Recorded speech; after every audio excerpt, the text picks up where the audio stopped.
after my bachelor's in IIT Jodhpur. So no work experience there. I joined for a master's, and then I sort of liked the work that I was doing, and so I thought of converting to a PhD and continued it so far. Mm-hmm. Um, Currently, I'm working on developing computational models for rotating systems, uh, mainly gear systems. Um and my current plan as of now is to graduate in December, and so I'm looking for industrial positions in fields of structural dynamics, vibrations, or overall computational mechanics.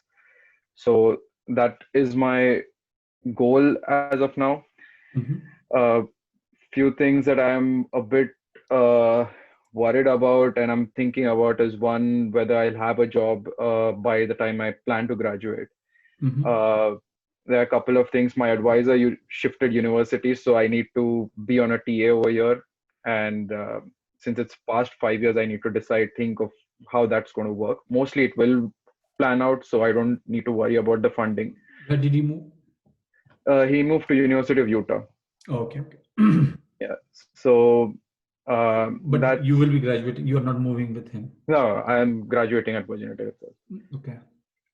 So that is one aspect. So I'm just a bit unsure whether I should. I mean, depending on that, I'll have to think of whether I should graduate now or if I can shift a semester, depending on if I get a job or don't have anything then planned next. Uh, that's one thing. Though I'm also open to postdoctoral positions because there are specific fields that I want to keep working on, and that's I think better in a postdoctoral position rather than in industry. Mm-hmm. So if I get a position in something like mixed finite element applications in rotating systems and etc., then I want to pursue that as well. So that's an alternative that I'm open to and keeping that as an option. Uh, my biggest challenges currently is one, I do not have any publications yet. Uh, But I, I mean, but in your CV, I see some, isn't it? yeah, so two of them are from my undergrad work, and the remaining ones from my PhD work. We will be submitting one, I hope, in this month, and the remaining ones are in preparation but aren't submitted or published anywhere, such that someone can see those. So I'm not sure how that reflects on a PhD student's profile. One major reason I know of is since this project is industry sponsored project, Mm-hmm. they don't want us to publish exactly what we are doing for them. So I have to sort of tweak things and work on those before we publish it. So I'm not sure, and that's the thing that I don't know how I can portray it in my CV or in a cover letter. Uh, You will be publishing something, right? yeah, I am publishing. Yeah. Okay. So couple of those things. One is what do industrial managers or even recruiting Mhm. agent see in a PhD candidate. Um, Okay. yeah. So a couple of things I can tell you. Hmm. So let me give you an overview about, you know, what's the right way of applying, at least based on my Yeah. experience as a person who has given interviews versus as a person who have been in hiring positions. Hmm. So if you have publication and you're a fresh PhD, so it's Yeah. quite understandable if you don't have a publication right away. And to be honest with you, looking at your CV, I think it's for a graduating PhD, it's a good CV. It's not an excellent one, it's a good CV. So you don't Hmm. have to worry about that, in my Okay. opinion. Okay. I mean, knowledge is knowledge. If you go for a technical interview, you can always Yeah. tell them about and speak about your knowledge, right? Hmm. So to get an industrial position, that's I don't think your CV will have any problem. Okay. Whether you get an interview or not, that's a separate question. Yeah. That's a separate question, okay? But as I said, looking at your CV, the way it is written and the way things you have mentioned there, I think it's a fine CV. Okay. Definitely, I will tell you one thing where many people do mistake. So your CV is about 3 pages, right? Hmm. Um, One common thing that I have heard quite a lot is a CV should be, or a biodata should be a page and so forth. Yeah. Industry jobs, they don't like publications. You will hear that a lot. Mm-hmm. None of this is true. Okay. Your CV should be a reflection of whatever you have done so far. Mm-hmm. And if you're, as a PhD student, if your CV is 1 page or 2 page, to me that is wrong actually. Okay. Do you understand my point? Okay. Yeah. You are a PhD student. Your CV should be bigger. It should show as much work, whatever you have done, and it should be more. Mm-hmm. If Okay. your CV is a 1 page CV and a CV of a bachelor students is a 1 page, then what you did Mm-hmm. is questionable. Yeah. So whenever people say, "Oh, you are applying for industry position, don't put publication, this and that," none of this is true. Okay. Take my words on that. Mm-hmm. I have never followed it, and I have never had a problem with that. Okay. Especially if you're looking for jobs in a good company. Yeah. A person over there knows, he's well educated enough that a person who is submitting a CV, he's a PhD student, he or she is a PhD student, and the CV should speak the depth and the breadth. Yeah. So Yeah. again, if you're looking for a job in Panwala.c LLC, that's a different case. But if you're Mm-hmm. looking for jobs in a good companies, Yeah. trust me, it should speak the Okay. depth and the breadth. It can be 5 pages. I'm not saying 50 pages. It can't be, Mm-hmm. because you're not going to write your Yeah. thesis. But it should be, ideally, I think for a PhD graduate, PhD student, a 4 or 5 page CV is a good CV, Okay. where you can tell them about each and everything. I think you have done it. But as I said, you can, the couple of things that you have not mentioned here, I can tell you. For example, being as I said, being a fresh graduate, another topic you can put in your CV is called relevant coursework, Okay. Yeah. which is very, very important, right? Mm-hmm. Any leadership activity that you are involved in, it's, people don't think it's important. Trust me, it gives you a huge value. Yeah. Whether you have become um, a seminar organizer in your class, in your school, in your department, or in a conference, Mm-hmm. or you are involved in some sort of a leadership activity in a professional society, whatever it is. Yeah. I trust me, it has a lot of value. Okay. Okay. Yeah. So as I said, you can again think of more topics. Any awards you have received, write those also, and things like that. So you can have a couple of more subtopics and you can Mm-hmm. explain them. Okay. And as I said, don't shy away. Another thing, in maybe in your case, that is, you may not have that as written in your CV. Is people tend to write these days your Google Scholar citation. Mm-hmm. Yeah. So a link of a Google Scholar page is Yeah. important. So that sort of thing. Again, as I said, and these things are considered good, even though you may not have many citations, but as a graduate student from a good school, speaking about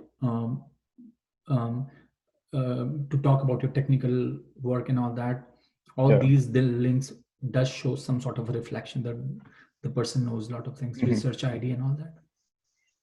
Okay. So again, that's Yeah. about the your CV and the industry and all that. So as I said, Okay. again, another thing, if you don't have a relevant work experience going before an industry, that's fine too, doesn't matter, because Mm-hmm. you're not going to join there as a manager. Yeah. You will be joining there as a early career professional. Mm-hmm. So that's Yeah. fine. Yeah. Okay. As far as how you going to apply, what's the right way to apply, I would say, again, going through my experience, I can tell you, if you have a connection or a person that you know somewhere, let's say, for example, you're working for this project for this company, right? Yeah. That would be your first bet, Mm-hmm. always. Yeah. Okay. That they can hire you or not. Mm-hmm. Unfortunately, that's not a US company. I mean, it's a part of US it's part of GE, but it's based in Italy. Yeah, but So again, yeah, I get your point. Italy, Colombia, India doesn't matter. What I'm Hmm. saying is that is your first good bet. Yeah, that's true. Second way to apply is you can always apply randomly, like many people do. You know, you see a posting out there and you apply. I think the right way to apply is, and I speak this in my couple of videos also. A lot of time people ask this question. I think your CV. So whenever you see a position, right, and you will see they write their basic qualification, Hmm. preferred qualification, Yeah. right? Ideally, your CV should be the answer of those questions. I Yeah. will consider them as questions. So, for example, if the basic qualification says PhD with 0 to 2 years of experience, Hmm. check. Yeah. Preferred qualification says ANSYS SolidWorks package Hmm. experience, check. Okay. It should be literally the reflection, and your CV should be able to speak that out. Let's say if it says there experience with Six Sigma, and Hmm. your CV says, I don't see anything, Hmm. that's a negative. Yeah. So the more, so as I said, this the question answer sheet, that should how it Yeah. should be. So whenever you submit a CV, make sure it has all those Okay. with Yeah. keywords in there. Hmm. And that's going to increase your chances tremendously, trust me. Hmm. Yeah. And again, I'm telling you based on my experience. So that's one thing. The other thing that I would say, let's looking at this COVID situation and all that, right? My advice to you would be is if you can, uh, let's say you you start applying some. I mean, right now in September, October, because you're Hmm. planning to graduate, right? And you don't see lot of jobs in the market and whatever. It could be possible because of the election is this year and Yeah. COVID and all that, right? It could be a mess. If you can delay it for another 6 months, not a bad idea. Okay. All I'm saying that you, in that case, you can get some breathing room. Hmm. Yeah. That's one thing. Second thing is, let's say you decide to graduate, so no, my advisor not allowing me or whatever, and you decide to graduate. Depends on how far you can take risk. Yeah. You can think of your applying for postdocs. I have done it, and the major one of the major reason that I was doing it because at that time the housing market crashed, there were no jobs, and Hmm. this was 2010, and it Hmm. was really a bad situation.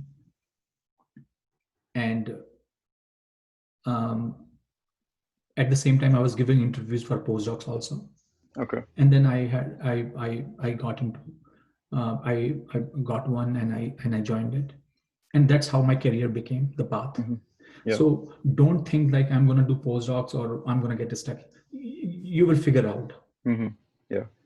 But what I think what postdoc allows you, to be honest with you, postdocs really allow you to. So many times when students say, I don't want to be academic, I don't want to do industry and all that. I think postdoc allows you that breathing room, to be honest. Hmm.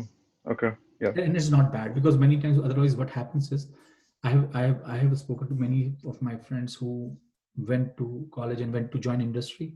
They're like, I don't like it now, I wish I could have think, but I Hmm. don't have that confusion Okay. Yeah. because as I said, it allows you to think more, because in PhD years you're so busy, Yeah.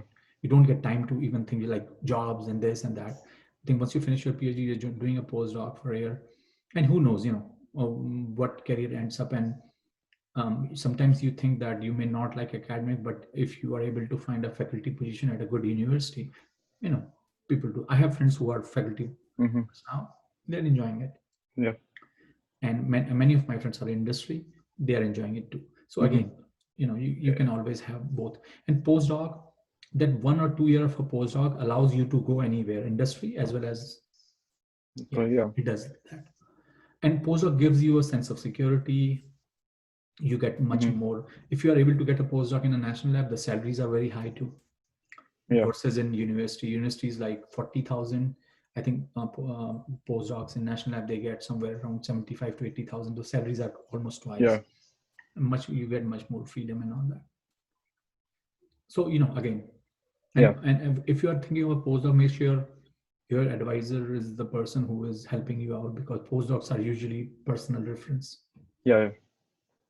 Yes. So he will be the right person to Guide me. guide you, rather than you applying.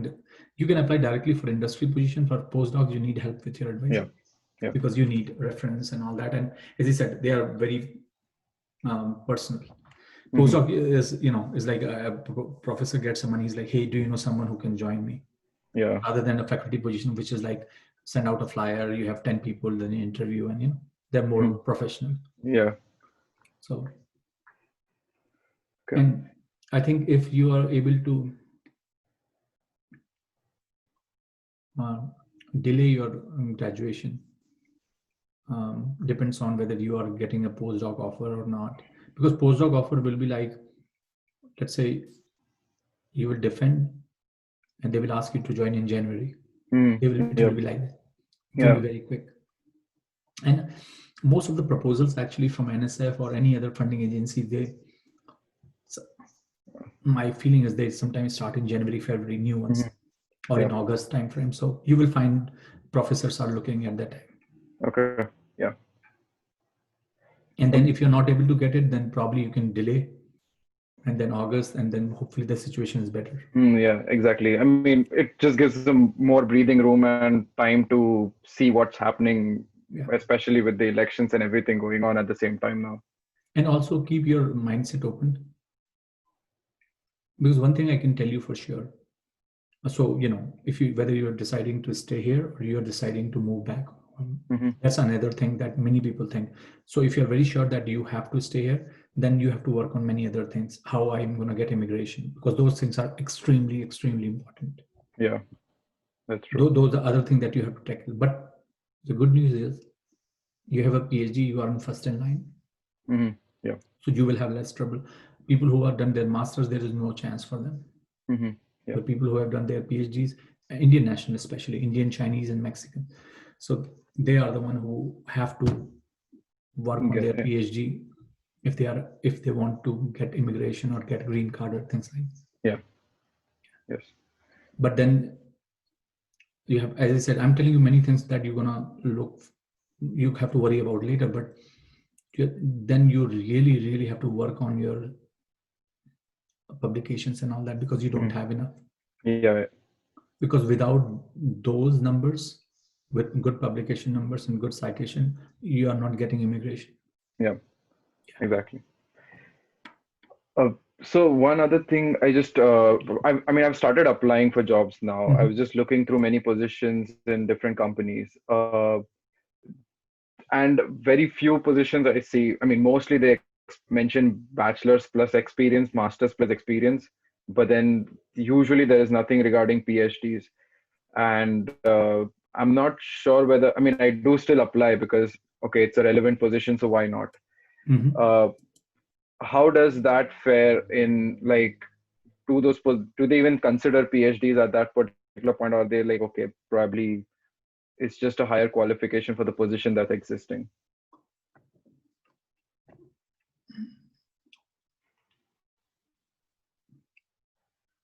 I mean, I mean, we used to do the same thing, to be honest with you, right? Yeah. Because it's it will be a very tough question to answer. But I would say, if they say masters with some experience, I would say you can apply Mm-hmm. definitely. I don't think that is an issue. Yeah. But if it's bachelor's and requires some basic work, that might be tough to Okay. say. I mean, the thing is that I mean, things from immigration perspective are changing too quick also now. But my feeling is, as the time goes on later, in next year or so, and depends on how this immigration thing is growing, I think for a company to hire a PhDs would be much preferable, in my Yeah, opinion, yeah, that's true. no matter what. Because if they are, because usually, if a company wants to hire you, they want to make sure that you are able to stay and get immigration. Yeah, And what we are hearing now is they're gonna make H1 also um, point based. point based, right? So that Yeah. means the PhDs would get, rather than lottery based. So Mm-hmm. PhDs will get, number Prep. one in line. Yeah. Yeah. So I think that's how it's probably is going to be. So I think that's how the postings are going to come out. But Mm-hmm. one thing I will definitely tell you, so this is the one side of it. Yeah. The other side of it is many companies are also reluctant in hiring internationals now. Yeah. And there are some companies who don't hire at all, Yes. right? The one which I work, they don't hire. Yeah. Even if you have a green card, they don't hire. So, and as he said, when we were graduating, I was in the same boat as you. You have to weigh your work out. You have Mm-hmm. to work on it. So, it's not like a one day thing, like tomorrow you're going to get it there. It's not, doesn't Yeah. happen. And for thing for sure is the things have gone difficult and difficult and difficult. From last, at least I can speak about myself. For last 10 years, I see people like PhDs with good citations and all that. For them to get a green card was, before that, if let's say it was like you need a 200 citation, now you need 400. Things are Mm-hmm. like Yeah. the mark has gone up. Again, hopefully things may change, but I can't say for sure. But definitely one thing for sure is doing the PhD was the right thing. Mm-hmm. I Yeah. mean, that's where you have to start. Yeah. If somebody who had masters and would have been asking me this question, I would had no answer basically. Mm-hmm. Yeah. That's true. Yeah, yeah. But I would say make sure you don't apply jobs because the company, you see a nice job, but the company, especially the companies who work in the defense aerospace sector, and you can Mm-hmm. count those in hands probably sometimes. Yeah. I don't see a point at just applying those because there is nothing going to happen. Yeah. Don't waste your time. Okay. That's why I said a postdoc gives you that breathing room, Mm-hmm. to be honest with you. And as he said, I got my green card when I was a postdoc at Okay. Oak Ridge, because I was able to do it. But there was a time, and I had friends also who did that. Like most of my friends who were there, and I'm talking about my friends who were from India with me. Okay. Yeah. I'm talking about specifically those because you lie on the same domain. Mm-hmm. Yeah. Those everyone had the same story, and that's what they did. Everybody did, and were Okay. able to get their green card. And once they able to get their green card, life was a little better. Mm-hmm. Better means they were able to then look for jobs and get Yeah. jobs. Because my first job at Rolls-Royce came only when I got my green card, because they told Okay. me that we can't hire you. Mm-hmm. So Okay. it's not like they gave me a visa on H1. It doesn't work that way. Yeah. But as I said, there are also some companies who sponsor visas and hire Mm-hmm. people on H1. And those are the companies like Intel. I'm talking Yeah. about material science companies, and I don't know about much about in your areas, but there are companies who Yeah. also hire. Mm-hmm. But there are some companies who don't, especially what I hear now, the new law. I think this end of this month, they pass a executive order where they said any company who has a defense contract cannot hire internationals. Yeah. So, I mean, that means if it's a Lockheed Martin, which is a defense contractor, they cannot hire. And anyway, they were not hiring. Yeah. But if they are giving work to a B company, they cannot They hire. cannot hire it. So, it becomes a chain reaction in that sense. So, Yeah, I mean, that's something that I've seen because most of the positions that I end up seeing and which are like, okay, I want to apply for these positions, and somewhere there is written security clearance or US citizenship required. And be it Lockheed, I mean, I applied at Lockheed. I was like, might as well just send, yeah. which I did reply, get a reply from the recruiting team that it's not possible because of this. but other companies as well have the same thing that, I told okay, you, right? this Yeah, I is, think it's yeah, it's coming exactly. because of that. Yeah. So as I said, considering all this situation, I don't think doing a postdoc is a bad idea. And the reason Hmm. very simple. Let's say you do your postdoc for 1 or 2 year, then it also opens a door in academics. Yeah. Because these days, academics, whether in US or back home, you without a postdoc, trust me, you're not going to get it. Yeah, that's true. I mean, I have few friends who are professor in IIT Bombay and IC.